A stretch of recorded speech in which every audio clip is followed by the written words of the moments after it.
Here's another news story worthy of mentioning that's in full effect as of today. So yesterday, in my home state, Michigan, in the city of Detroit, UAW, United Auto Workers, had a meeting and they decided to go on strike. So here we have 50,000 union workers that's walking out on the job as of today. And so this story here is quite lengthy, but yet it's very unfortunate that this whole union situation is brought about at this particular time. Not only does the UAW have a lot of issues within their own organization, as far as we got all types of charges being brought, houses being invaded, and subpoenas and arrests, and all that stuff happening with the UAW over siphoning of funds for several years or decades now. But to take it even further, we have 50,000 employed people deciding to walk out, and the UAW sitting on about 700 million or so, and they're going to be paying these strikers $275 a week to get out and protest and to picket at a time where the global economy has officially slowed down. Auto sales are extremely low.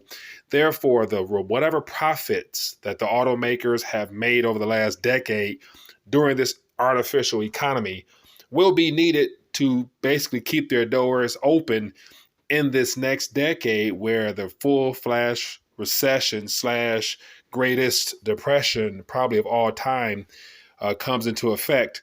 And so we know what happened 10 years ago.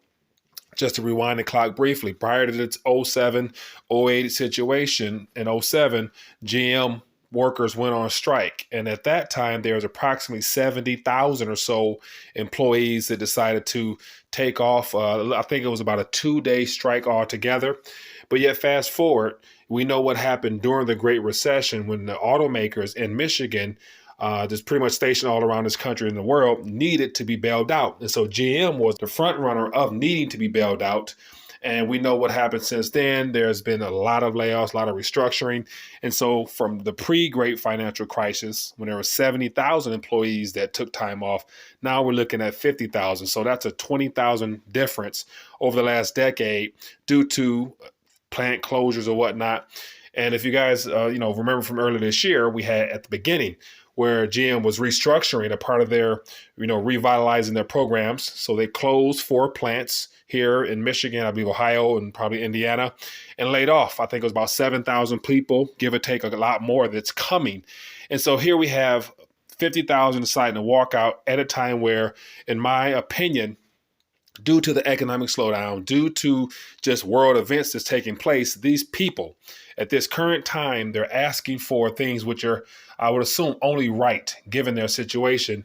But the timing of this is very bad because these 50,000 people put themselves in danger of eventually being laid off, not necessarily because of this strike, but because the way this situation is heading into this next decade with the auto manufacturing industry in general, automation and robotics will eventually come into play to where GM is going to be forced now to probably speed up their plans on their restructuring and reforming their plants because they're shifting to the electric model in this autonomous driving cars, where I'm assuming like what Tesla is doing, they're going to have pretty much a robotic man force.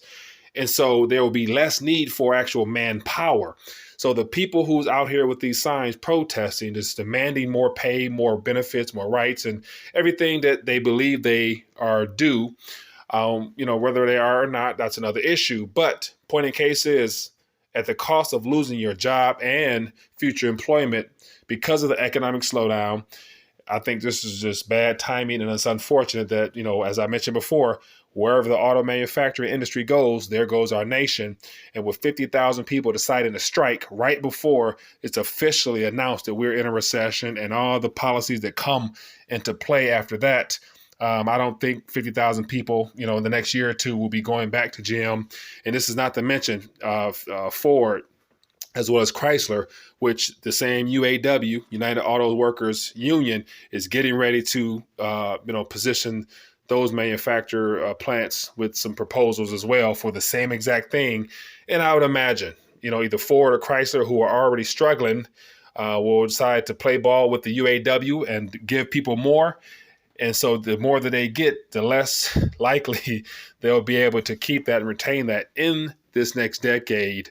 when the manufacturing or the auto manufacturing industry itself is redefined with the lack of manpower and more robotics and automation. So I didn't get a chance to thumb through this, but I'll link this down below. But I thought I would just comment on this briefly.